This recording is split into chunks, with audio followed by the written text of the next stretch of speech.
I was terribly in love with Anya, my wife, and she decided that she wanted to start meditating. And so we went to Thailand on the search of a teacher, and that encounter completely changed my life.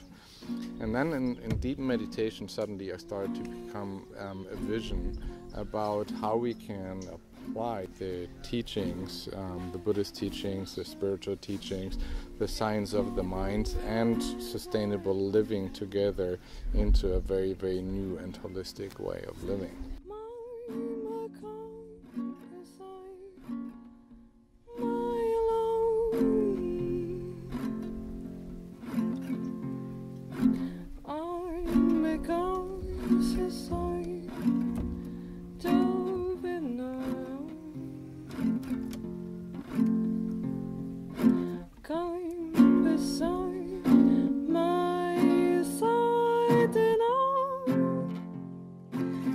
Right now we're standing in the middle of our mandala vegetable garden. So it's actually a mandala kitchen garden that we're growing all of our herbs and our small vegetables and our produce that we want to put into the kitchen to feed 30 or 40 people at one time.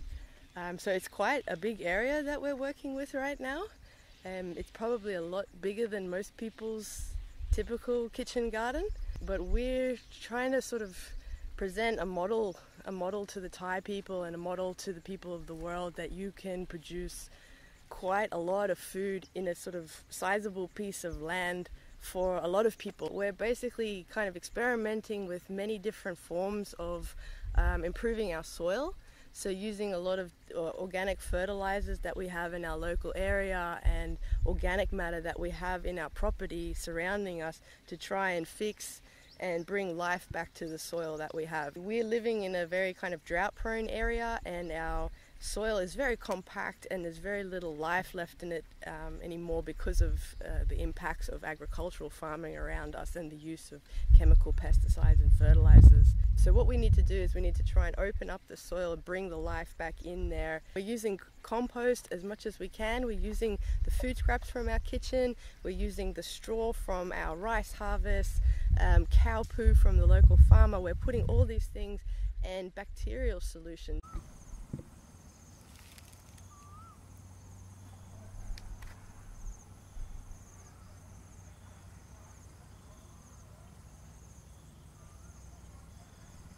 In terms of mindfulness and permaculture mixed together, I think the movement is becoming more organically one and the same. They kind of seem to go hand in hand with each other. The more we're getting in touch with nature, the more we're getting in touch with our own nature and our own inner selves.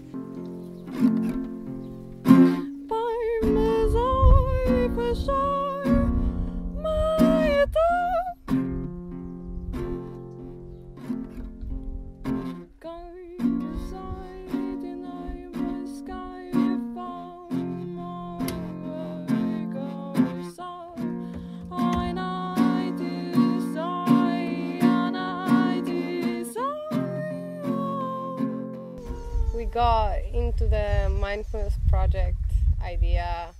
I think we started planning our trip and just wanted to do some interesting body work. The fact that it had meditation practice and yoga and all these kind of things. What we've been doing here in the Mindfulness Project, what we've been sharing with the volunteers here, it's a result of the work that we've been doing for about a year in New York. We developed it in studios as a movement laboratory, trying to understand movement in a deeper way to connect with our subconscious and some emotions. We're building a huge archive of sensations. One of my principles in life is that everything connects with everything.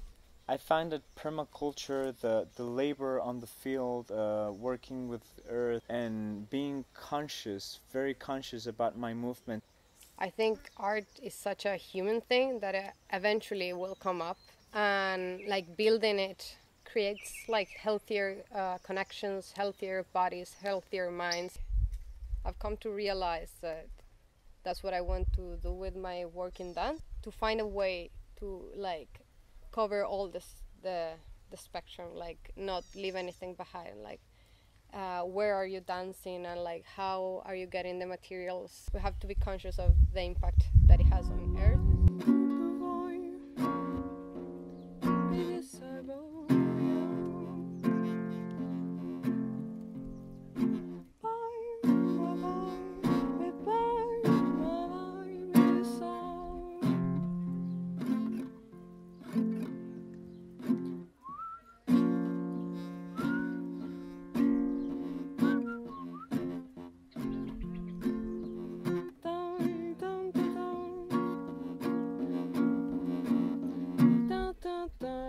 So what I saw in my meditation is that one of the focuses we have is actually bringing back the forest to Thailand.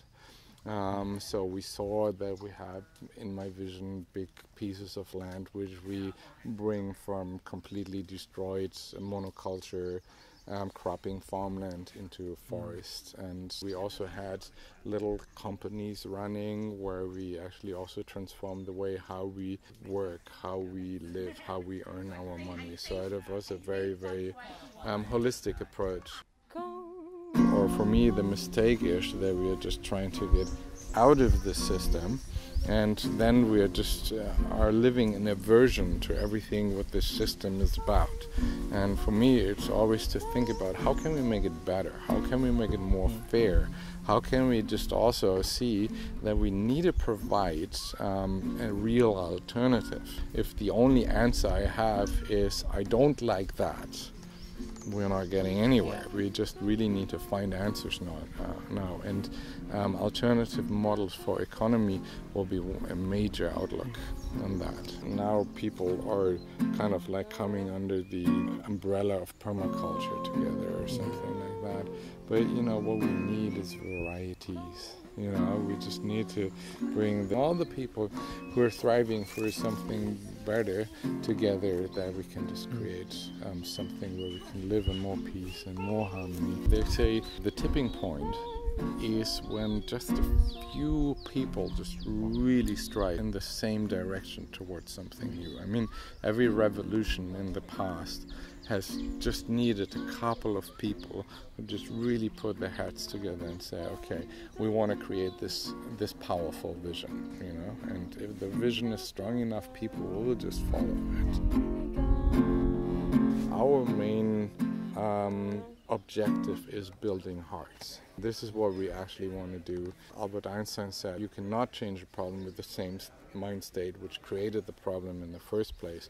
So we try to apply everything what we know from Buddhism, from psychology, from neuroscience, and see what can we do to actually really change our mind.